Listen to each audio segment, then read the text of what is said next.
Kao jedan od najčitanijih hrvatskih pisaca poslovnih knjiga, te vrsni poslovni savjetnik i trener s bogatim akademskim znanjem i stručnim iskustvom, doktor znanosti Saša Petar predstavio je osobama spremnim na cjeloživotno učenje značaj stalnog usavršavanja.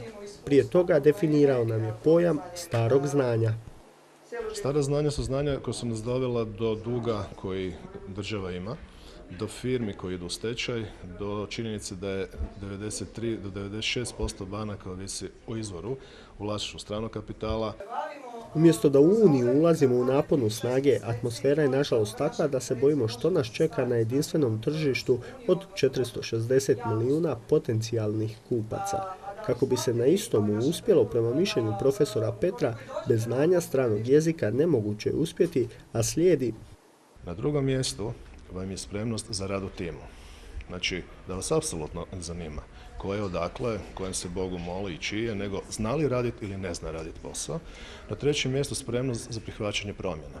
Međutim, najveći problem leži u stalnom usvajanju novih znanja, što je kod nas još uvijek nedovoljno prihvaćen element, tvrde rezultati istraživanja. Znači, koliko u prosjeku vi i ja, kad se uzme prosjek, godišnje damo novac iz svog džepa da bismo pratili stranu literaturu, imali ulaz na nekakve web stranice i sl.